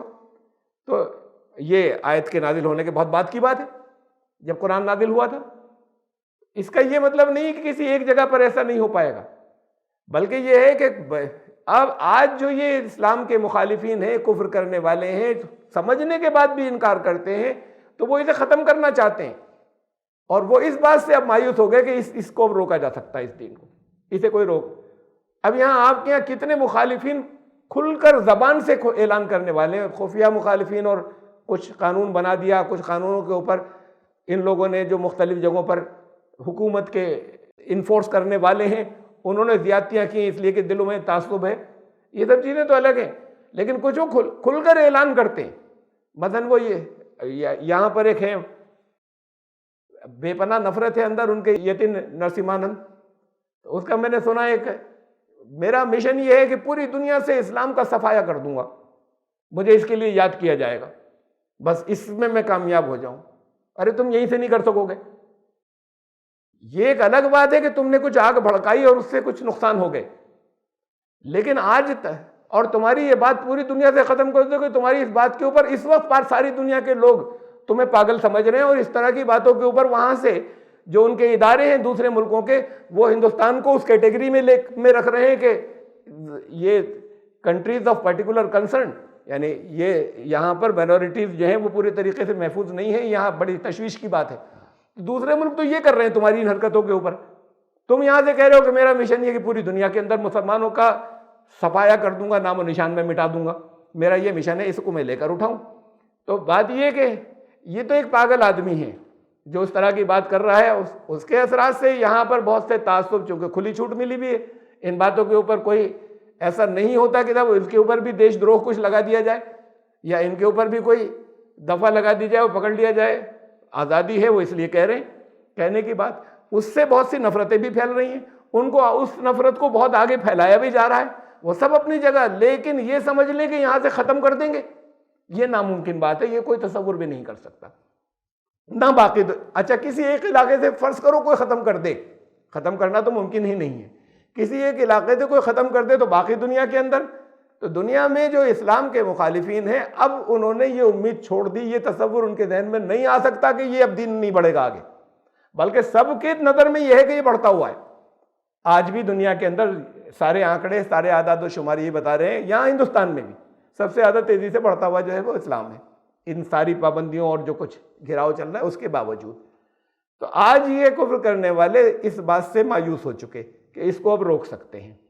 فلا تخشوہم، یہ ڈرنا اس کا ترجمہ یہاں پر لکھا ہوا ہے، لیکن خشیت کہتے ہیں رعب طاری ہونے والا جو خوف ہوتا ہے، خوف وہ نہیں کہ مار دیں گے، یا خوف یہ ڈر جسے ہم کہتے ہیں وہ خوف لفظ ہے، خشیت کہتے ہیں وہ کہ کسی کا رعب طاری ہو جائے۔ تو اب ان کے رعب میں مت آنا، ان کا رعب تمہارے اوپر طاری نہ ہو، اس کی ضرورت نہیں ہے، اب دین یہ ختم نہیں ہو سکتا، تو پھر اس کے بعد ان کا رعب کیوں طاری ہو؟ تو پھر جو اللہ کی ذات ہے، کہا کہ یہ خشیت تو میرے لیے ہونی چاہیے تمہارے اوپر، جس کے ہاتھ میں ساری پاورز ہیں، جس کے ہاتھ میں سب کچھ سارے معاملات ہیں۔ الیوم اکملت لکم دینکم واتممت علیکم نعمتی ورضیت لکم الاسلام دینا، اور آج میں نے تمہارے لیے تمہارے دین کی تکمیل کر دی، مکمل کر دیا۔ واتممت علیکم نعمتی، اور نعمتیں تمہارے اوپر تمام کر دیں، پوری کر دیں۔ ورضیت لکم الاسلام دینا، اور تمہارے لیے میں اسی بات پر راضی ہوا کہ صحیح یہی ہے کہ تم دین اسلام کو قبول کرنا، ورنہ میں راضی نہیں ہوں۔ آج یہ فائنل میں نے کر دیا، دین مکمل ہو گیا، نعمتیں پوری ہو گئیں۔ فرق کیا ہے مکمل ہونے اور پوری ہونے میں یا تمام ہونے میں؟ یہ مکمل ہونا کیا ہے اور اتمام ہو جانا، تمام ہو گیا، کمپلیٹ ہو گیا، ان دونوں میں کیا فرق ہے؟ کمال کہتے ہیں جسے مکمل بنا ہے، کسی چیز کا بالکل انتہا پر، آخری اونچائیوں پر پہنچ جانا۔ تمام ہو جانا اسے کہتے ہیں کہ اب کوئی کسر بچی نہیں، جتنا اس کے اندر جو کچھ ہونا چاہیے تھا وہ سب آ گیا، اب ایسے مکمل ہو گیا کہ اس میں کچھ بھی نہیں بچا، کوئی اور گنجائش اب اس میں نہیں ہے کہ اب یہ پورا نہیں ہو رہا۔ تو یہ دونوں کے اندر فرق ہے۔ تو آج دین تمہارا مکمل کر دیا، یہ اس بلندی کے اوپر پہنچ گیا کہ جو آخری بلندی ہے اپنے اس کے اعتبار سے، یعنی کہ مسلمان پہنچ گئے، بلکہ دین اپنی پیورٹی کے حساب سے اپنی آخری بلندی کے اوپر آ گیا۔ ایک ارتقاء کا، ایک ایوولوشن کا عمل ایک چلا آ رہا تھا پچھلے نبیوں اور رسولوں کے ذریعے، اس وقت تک یہ مکمل نہیں تھا، یعنی اپنی آخری انتہا پہ نہیں پہنچا تھا، اور نعمت تمام کر دی کہ اب جو کچھ بھی بچا ہوا، کچھ اب بچا نہیں ہے، یہ کمپلیٹ کر دیا گیا۔ تو یہ ان دو الفاظ کے اندر اسے کہہ دیا گیا، اور تمہارے لیے دین اسلام کو جو ہے وہ دین اسلام تمہارا ہو، اللہ بس اسی پر راضی ہوگا۔ آج یہ فائنل کر دیا۔ آج یہ رسول اللہ صلی اللہ علیہ وسلم سے کہا گیا کبھی جب وحی آئی تھی، آپ کے لیے بھی لفظ آ رہے ہیں آج، تو آج ہوا کیا؟ تو تبھی ہوا تھا۔ الیوم اس کے لیے بھی آتا ہے، یعنی آپ کے لیے جو معنی ہے وہ یہ کہ اب دین ہو گیا نا مکمل، کوئی چیز اس میں باقی نہیں بچی پوری ہونے کی۔ الیوم کا یہ مطلب ضروری نہیں ہے کوئی خاص دن، اس کے لیے بھی بولا جاتا ہے۔ جب یہ وحی آئی تو تب جب بھی آئی تب یہ کہا گیا ہو کہ اب کچھ بھی باقی نہیں بچا، جو کچھ بچا کچا تھا، جو کچھ اور تفصیل درست دی جا سکتی تھی دے دی گئی، اس دن کے لیے کہا گیا ہوگا۔ آپ کے لیے اس کے لیے وہ دن کون سا تھا یہ اہم ہی نہیں کہ وہ خاص دن کون سا تھا، اس کی بہت زیادہ اہمیت نہیں ہے۔ اس پر شیعہ سنی اختلافات ہیں، یہ بہت اہم بات میں بتا رہا ہوں۔ اس پر شیعہ سنی اختلافات ہیں کہ یہ دن کون سا تھا جس دن یہ اعلان کیا گیا، اس لیے کہ اس کی بنیاد کے اوپر شیعہ حضرات جو ہیں وہ حضرت علی کی ولایت کا عقیدہ قرآن کے حکم سے نکالتے ہیں کہ رسول اللہ صلی اللہ علیہ وسلم نے حضرت علی کو اپنے بعد ہمیشہ کا خلیفت بلا فصل اور ولایت دی، اور ہمیشہ کے لیے امامت کا ایک سلسلہ شروع کروایا۔ یہ دین تمام، اگر دین تمام ہو گیا، مکمل ہو گیا، تو کیسے شروع کروا دیا؟ ایک نئی چیز دین میں آ رہی ہے، کچھ بھی باقی نہیں بچا تھا۔ ان کا کہنا یہ ہے کہ رسول اللہ صلی اللہ علیہ وسلم جب وہاں سے چلے، حج جو آپ نے آخری حج کیا تھا سن 10 ہجری کے اندر، جب وہاں سے چلے، بلکہ مکمل حج تبھی کیا تھا، ایک ہی حج کیا تھا، تو سنیوں کا کہنا یہ ہے کہ عرفات کے میدان میں یہ آیت اتری، آج دین تمہارے لیے اللہ نے مکمل کر دیا، نعمتیں پوری کر دی، یعنی اب کچھ نہیں بچا، اب کوئی اگر اور کوئی بھی بات اگر ایکسپلین کرنی تھی سب پوری ہو چکی۔ تو یہ عرفات کے میدان میں یہ اعلان ہوا۔ شیعوں کا کہنا یہ ہے کہ وہاں سے سب لوگ روانہ ہوئے، ابھی قرآن کا کچھ حصہ باقی تھا اترنے سے، وہاں نہیں پورا ہوا، وہاں سے سب لوگ روانہ ہوئے۔ 6 دن بعد ایک مقام پڑا جب مدینے کی طرف آ رہے تھے، تقریباً 1 لاکھ لوگ تھے وہ جو مدینے کی طرف آ رہے تھے، کچھ وہاں سے ادھر ادھر چلے گئے ہوں، 1,44,000 کی جو آتی ہے کہ وہاں پر تھے، یا کوئی اتنی زیادہ باریکی سے گننے کی ضرورت بھی نہیں، لگ بھگ کی بات ہے۔ تو 18 تاریخ کو، یہ کون سی تھی؟ 10 ذی الحج، 9 ذی الحج یہاں عرفات کے میدان کے اندر۔ تو 18 تاریخ کو ایک مقام ہے غدیر خم، غدیر کہتے ہیں کنویں کو، کنویں بڑے اہم ہوتے تھے، کہیں اگر راستے میں ہو تو وہ جگہ جو ہے وہ خاص طور سے مشہور ہو جاتی تھی۔ تو خم جگہ کا نام ہوگا کہ، اور وہ بستی کا نام غدیر خم یا میدان کا. وہاں قیام کیا اور پڑاؤ ڈالا. وہاں پر جب پڑاؤ ڈالا تو ان کا شیعہ مفسرین کا یہ کہنا ہے کہ اللہ کی طرف سے آیت اتری، یہ سورہ مائدہ کے اندر ہی ہے. وہ آیت جو ہے وہ آیت نمبر 67، یا ایھا الرسول، اے رسول، بلغ ما انزل الیک من ربک، تمہارے رب کی طرف سے جو کچھ بھی نازل کیا گیا سب پہنچاؤ. یعنی کچھ حصہ وہ انہوں نے اللہ کی طرف سے تو آیا تھا، لیکن انہوں نے مصلحتاً یا کچھ لوگوں سے کہ اس کی مخالفت کریں گے، لوگ اپنے ہی مخالفت کریں گے، تو کچھ انہوں نے پہنچایا نہیں تھا، روک لیا تھا. تو پھر یہ ایک اللہ کی طرف سے ہدایت آئی کہ اے رسول سب پہنچا دو جتنا تمہیں بھیجا گیا ہے، تمہاری طرف نازل کیا گیا ہے. بلغ ما انزل الیک من ربک وَإِن لَّمْ تَفْعَلْ فَمَا بَلَّغْتَ رِسَالَتَهُ، اگر نہیں پہنچایا تو تم نے رسالت کا حق ادا نہیں کیا. جو کچھ تم نے روک لیا ہے یا ذرا سا بچا لیا ہے کسی ڈر سے، اگر وہ نہیں پہنچایا تو پھر رسالت کا حق ادا نہیں کیا. وَاللَّهُ يَعْصِمُكَ مِنَ النَّاسِ، لوگوں کی پرواہ مت کرو، لوگوں سے اللہ تمہاری حفاظت کرے گا. ان اللہ لا یہدی القوم الکافرین، اور اللہ کفر کرنے والوں کی ہدایت کو ہدایت نہیں دے گا. اللہ کا قانون وہ ان کو، اللہ کا قانون جو ہے انہیں کامیاب نہیں کرے گا. تو اس لیے ان سے تم گھبراؤ مت، ان سے ڈرو مت، اور اعلان کر دو تم جو تمہارے رب کی طرف سے وحی آئی. تو پھر اگر وہ وحی یہ تھی کہ حضرت علی اب ہوں گے، اس کے بعد ہمیں امام، اور اس کے بعد ایک امامت کا سلسلہ چلے گا، تو یہ بھی وحی آتی نا. یہ حضور صلی اللہ علیہ وسلم نے اپنی زبان میں کہا. اس میدان کے اندر جو خطبہ دیا نبی اکرم صلی اللہ علیہ وسلم نے غدیر خم میں، اس میں سنی روایات اور شیعہ روایات دونوں اس پر متفق ہیں کہ انہوں نے، اس میں یہ بھی تھا اس خطبے میں کہ من کنت مولا فعلی مولا، جس کا میں مولا ہوں علی بھی اس کے مولا ہے. مولا کا مطلب سرپرست یا گارجین، ان سے معلوم کرنا تمہاری رہنمائی کریں گے. تو جس کا میں مولا ہوں اس کے علی بھی مولا ہے. حضرت عمر نے اس کے اوپر بڑھ کے مبارکباد دی. یہاں تک سنی روایات کے اندر بہت کثرت سے ملتا ہے. شیعوں کے یہاں بھی ہے یہی. ان کے یہاں کچھ اور ہے، خطبے میں اور بھی تفصیلات ہیں کہ انہیں اپنا جانشین جو ہے وہ واضح طور پر قرار دیا حضرت علی کو. یہ سنی روایات میں نہیں ہے. اچھا، ہوا ہوگا کہ رسول اللہ صلی اللہ علیہ وسلم نے کسی بات پر یہ کہا ہوگا کہ، یا بہت سے لوگوں کا طرز عمل یہ دیکھا ہوگا کہ بعض لوگ حضرت علی کو کم اہمیت دیتے ہیں. تو نبی کریم صلی اللہ علیہ وسلم نے کہا کہ جو لوگ مجھے سمجھتے ہیں گارجین، یہ بھی میرے ہاتھوں کے تربیت یافتہ ہے، وہ ان کو بھی اپنا گارجین نہیں سمجھیں. یہ عمر کی وجہ سے ان کو یہ نہ کریں کہ بے توجہی کریں ان کی طرف سے. تو اور یہ علم والے ہیں، تمہاری صحیح رہنمائی کریں گے. لیکن یہ بات واضح طور پر یہ کہ اس کا اعلان کر دینا کہ اب علی ہی جانشین ہے آگے کے لیے، تو پھر وہ کیا تھا جس کے اوپر پھر یہی شیعہ حضرات ہی کہتے ہیں واقعہ قرطاس کہلاتا ہے کہ بالکل جب نبی اکرم صلی اللہ علیہ وسلم کا وہ بیماری، مرض وفات جو تھا، اس کے اندر غشید بار بار طاری ہو رہی تھی، بے ہوشی. تو اس میں ایک بار فرمایا کہ لاؤ میں تمہارے لیے نصیحت کر دوں تاکہ تمہارے اندر آپس میں پھر اختلاف نہ ہو، قلم و کاغذ لاؤ.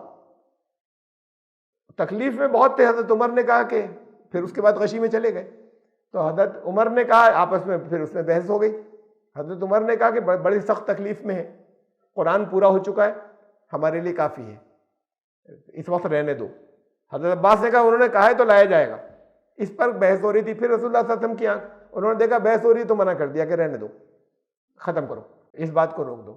اب یہ شیعہ حضرات کا کہنا یہ ہے یا ماننا یہ ہے، اور میں نہیں کہہ رہا کہ صحیح یا غلط، اور ہو سکتا ہے صحیح ہو، کہ رسول اللہ صلی اللہ علیہ وسلم جو ہے وہ یہ اعلان کرنے والے تھے کہ یہ لکھ دیں کہ اب اگلے خلیفہ یا اگلے جانشین یا اگلے، یہ یہاں سے امامت شروع ہوئی اور علی ہیں. اب امامت کی بات تو الگ، لیکن یہ اعلان کر دیں کہ پہلے خلیفہ جو ہیں وہ علی ہیں. اب یہ کرنے جا رہے تھے، انہوں نے روک دیا تھا، عمر نے زبردستی روک دیا. وہ لکھوانے جا رہے تھے اور پھر انہوں نے، تو پھر رسول اللہ صلی اللہ علیہ وسلم اگر اسے ضروری سمجھ رہے تھے اس اختلاف کی وجہ سے تو اور بھی نہ رکتے. اسی لیے تو کہہ رہے تھے کہ تم میں اختلاف نہ رہو.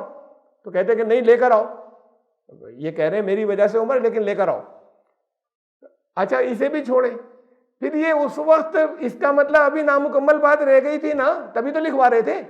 اگر شیعہ حضرات سمجھتے ہیں یہ لکھوانے جا رہے تھے، تو پھر ابھی رہ گئی تھی نامکمل، وہ کیا تھا، وہاں کیسے مکمل ہو گیا تھا غدیر خم میں، کہ وہاں پہ بھی کہہ چکے تھے، اب پھر لکھوانے جا رہے تھے.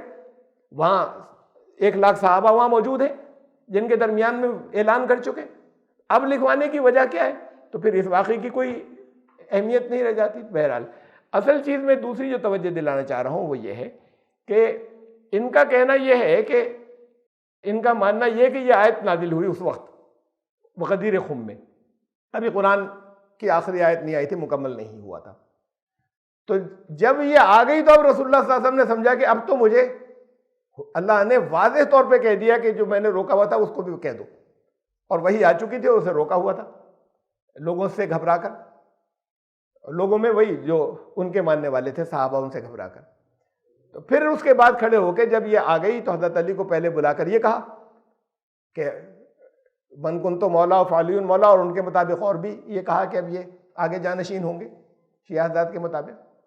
اور پھر یہ آیت نازل ہوئی الیوم اکملت لکم دینکم واتممت علیکم نعمتی، اب ہو گیا دین تمہارا مکمل، جو کمی رہ گئی تھی وہ پوری ہو گئی. تو اس واقعے کو اس شکل میں یہ ان کے ہاں مانا جاتا ہے، ان کے مفسرین اسے ایسے پیش کرتے ہیں.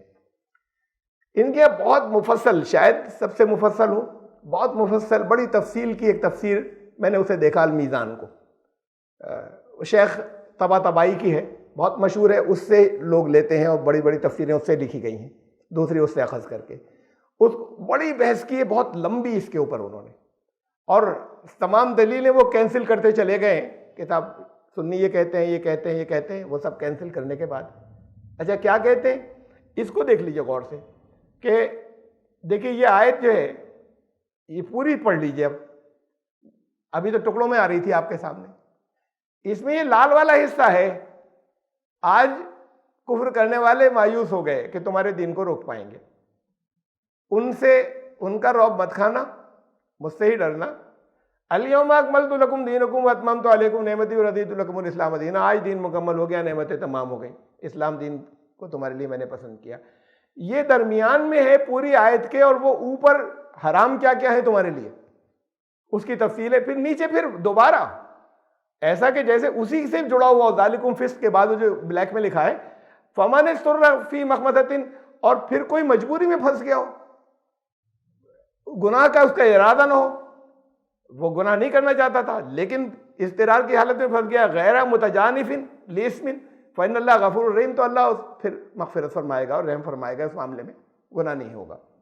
تو اب یہ جو ہے یہ اسی سے جڑا ہوا ہے، اوپر سے یہ بلیک جو ہے. درمیان میں ایک بات اور کہہ دی گئی، یہ درمیان میں بات جو ہے بظاہر ایسی ہے کہ ربط نہیں محسوس ہوتا، الگ سے کہہ دی گئی. قرآن کریم کا یہ انداز جگہ جگہ ہے کہ ایک مضمون چلا آ رہا ہے، پھر بٹوین دی لائنز کچھ آ گیا، ایک بات بہت اہم اسی سے، لیکن وہ ہوتی متعلق ہے.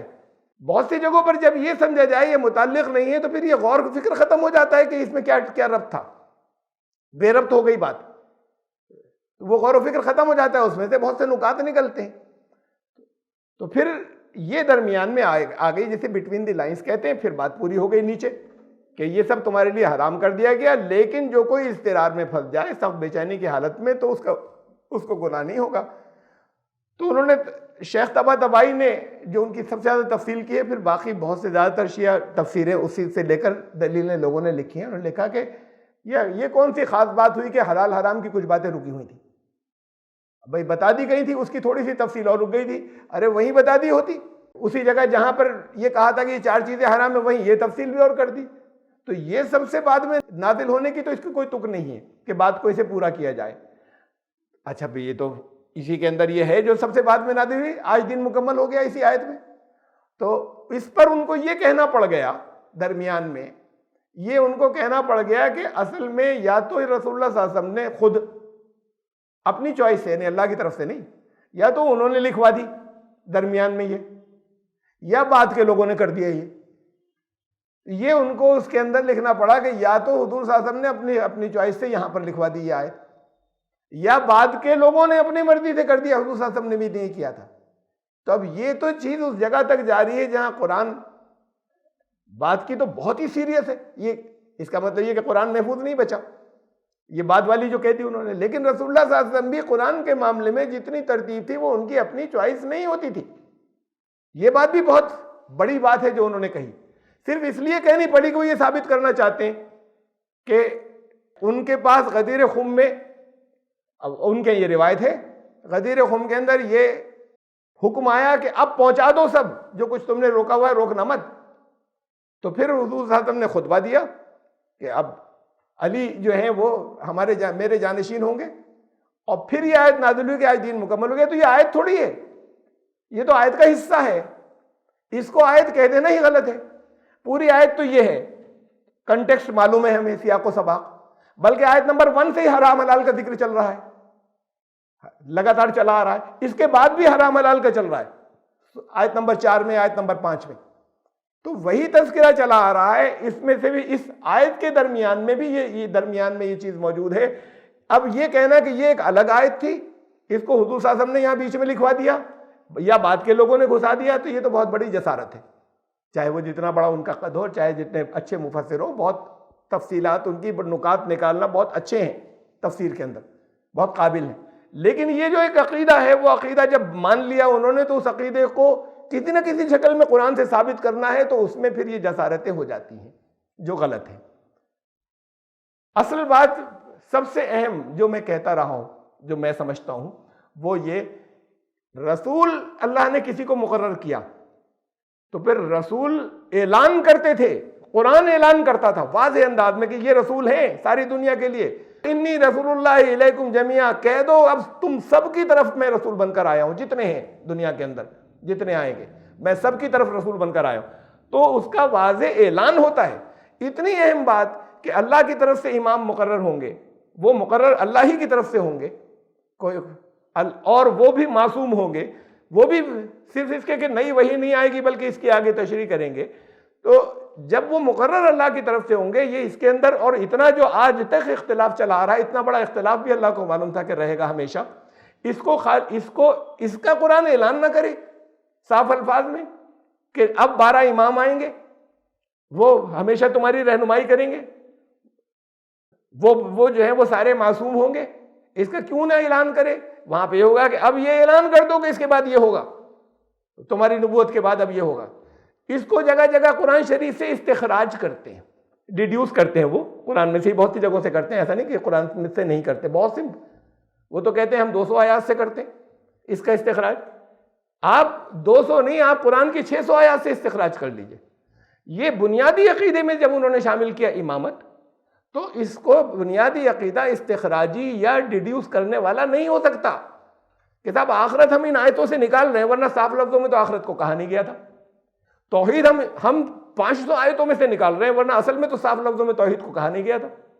محمد رسول اللہ صلی اللہ علیہ وسلم کا آخری رسول ہونا، ہم قرآن میں سے بس ادھر ادھر سے کہیں استخراج کر رہے ہیں، ڈیڈیوس کر رہے ہیں کہ اس سے تو پھر یہ نکلتا ہے کہ پھر وہ شاید آخری رہے ہوں گے یا اللہ کے رسول تھے. تو یہ چیز استخراج نہیں بلکہ صاف لفظوں میں اعلان ہوگا. جو بنیادی عقیدے ہیں اس میں شبہ نہیں چھوڑا جائے گا. قرآن اعلان کرے گا.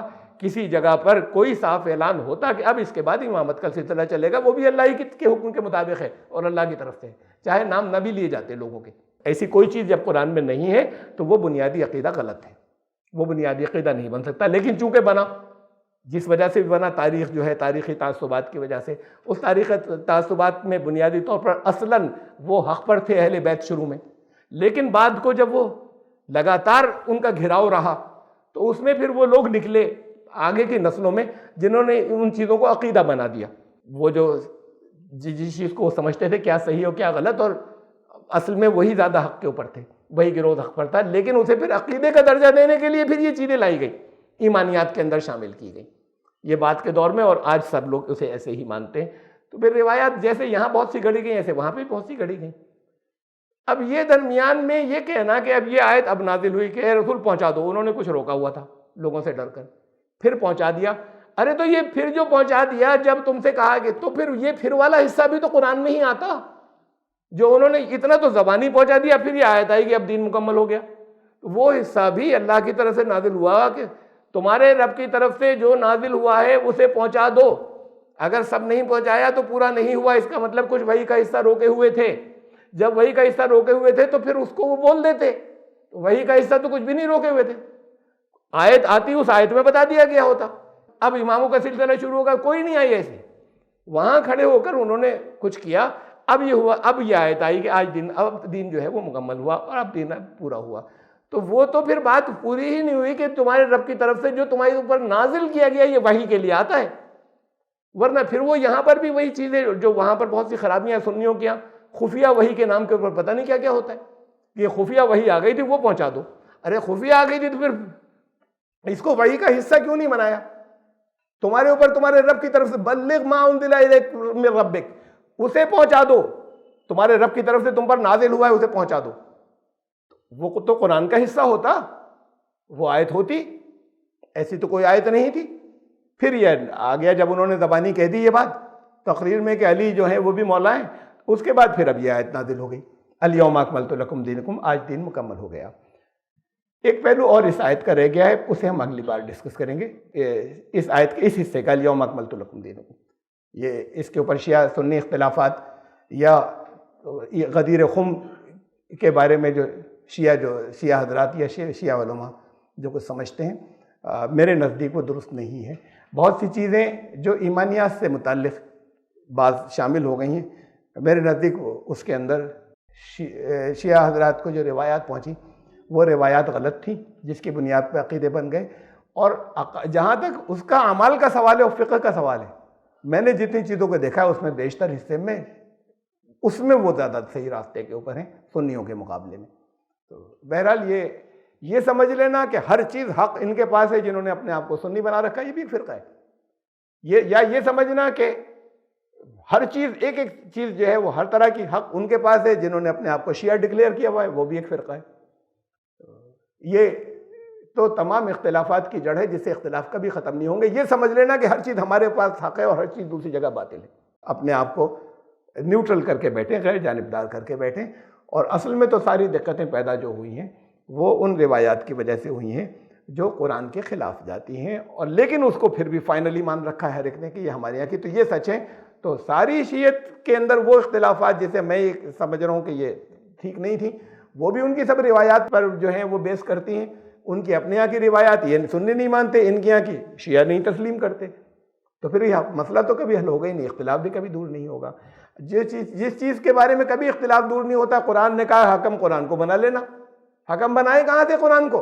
قرآن نے واضح اس بات کو اگر کہا ہوتا تو بناتے، قرآن نے کہا نہیں. اب قرآن میں سے بھی یہ اپنی نکال رہے ہیں، وہ اپنی نکال رہے ہیں. استخراج کر کے بنیادی عقیدے نہیں لیے جاتے. یہ اس آیت کے سلسلے میں یہ جو پوری تھی اس میں سے اسے نکال کر اسے آیت اکمال نام رکھا ہے انہوں نے. آیت اکمال، جیسے آپ لوگوں نے نام رکھا ہوا ہے نا آیت کریمہ.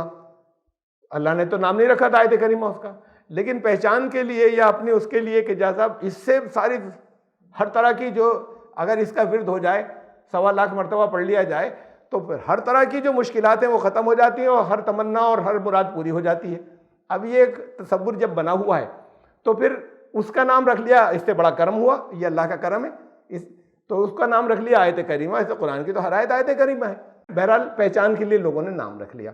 ایسی کچھ اور آیتوں کے بھی نام رکھے گئے ہیں بہت. یہاں پر ایسی شیعہ حضرات نے جو چیز ان کے یہاں بہت اہم ہے اور انہوں نے اس سے نکالی ہے کہیں سے، تو اس کے بھی انہوں نے نام رکھے ہیں. جیسے اس کا نام رکھا آیت اکمال، یا رسول بلغ ما انزل الیک من ربک، اے رسول، تو آیت نمبر 67 سورہ مائدہ کی، اے رسول پہنچا دو جتنا تمہیں بھیجا گیا تھا، چھپاؤ مت، اللہ تمہیں لوگوں سے بچا لے گا. اگر تم نے پہنچایا نہیں تو رسالت کا حق ادا نہیں کیا. اس کا نام رکھا ہے آیت ابلاغ. بلغ لفظ آیا نا، پہنچا دینا، آیت ابلاغ اس کا نام رکھا ہے. ایسی وہ جیسے اس کے اندر یہ بالکل ایسی ہے. وہ جو سورہ احزاب میں ہے ایک آیت ہے جس کا نام رکھا ہے سورہ احزاب کی آیت نمبر 33، اس کا نام رکھا ہے آیت تطہیر، جس کے اندر یہ ہے کہ اللہ کا تو یہ ارادہ ہے کہ اہل بیت تمہیں ہر طریقے سے طاہر کر دے، پاک کر دے. اب اس میں بھی یہی کیا ہے کہ اسے آیت تطہیر کہتے ہیں، حالانکہ یہ حصہ درمیان میں ہے. اس سے پہلے تذکرہ امہات المومنین کا چل رہا ہے، اس کے بعد نبی صلی اللہ علیہ وسلم کی ازواج کا تذکرہ چل رہا ہے، اور سیم آیت کے اندر. اور اس سے پہلے اور بعد میں سیاق و سباق میں بالکل ایسے ہی تذکرہ خطاب امہات المومنین سے چل رہا ہے. یہ درمیان میں ایک ٹکڑا آیا، اب اس درمیان کے ٹکڑے کا نام پوری آیت رکھ لیا، آیت تطہیر رکھ لیجئے، کوئی بات نہیں. لیکن یہ کہنا کہ یہ آیت تھی، یہ آیت نہیں تھی، تو آیت کا ایک حصہ تھا. اور اسے سمجھنے کے لیے ہم کنٹیکسٹ دیکھیں گے اور سیاق و سباق دیکھیں گے. اب کنٹیکسٹ اور سیاق و سباق ظاہر ہے دیکھا ہی جاتا ہے، کہ بھئی کس کس معاملے میں کہی گئی ہے. تو جب یہ دیکھا ہی جاتا ہے تو انہوں نے کہا کہ یہ تو لکھوا دی گئی وہاں پر، ورنہ آئی تھی نہیں یہاں پر، نازل ہی الگ سے ہوئی تھی. تو یہ جسارت بھی اس میں کرنی پڑی اپنی چیزوں کو ثابت کرنے کے لیے. میں شیعوں کی رد نہیں کر رہا، میں کتنی چیزیں ایسی ہیں اکثر وہ جو سنی حضرات مانتے ہیں یا کہتے چلے آئے ان کے علم، اس کو میں نے کہا ہے کہ یہ غلط مانا انہوں نے اور اس کی تفصیلات دی ہیں، اور ایسے ہی یہ میں سمجھتا ہوں یہاں پر انہوں نے غلط مانا تو ان کے بارے میں بتایا کہ یہ تو یہاں پر ان سے سہو ہوا یا غلطی ہوئی، جس بنیادوں پر جیسے بھی ہوئی. تو یہ کوئی ایسا نہیں ہے کہ میں شیعہ سنی مسلک کے اندر میں سنی مسلک کو میں اوپر لا رہا ہوں. بعض معاملات کے اندر ان سے سہ ہوا ہے، بہت سے معاملات کے اندر سنیوں سے سہ ہوا ہے، اور اتحاد کے لیے پھر یہ ضروری ہے کہ کھلے ذہن کے ساتھ میں بیٹھیں. بہرحال یہ آیت کا کچھ حصہ ابھی رہ گیا ہے، وہ حصہ قادیانیت سے متعلق ہے اس آیت کا استعمال کے سلسلے میں. تو یہ سنی اور شیعوں سے متعلق تھا، تو وہ بھی چونکہ بڑی اہم بات ہے تو اس لیے تفصیل میں اسے لانا بھی ضروری ہے. تو اگلی مرتبہ یہ درس شروع ہوگا آیت نمبر 3 ہی کے اس حصے سے شروع ہوگا، اور پھر ہم آیت نمبر 4 پر آئیں گے. سبحان ربک.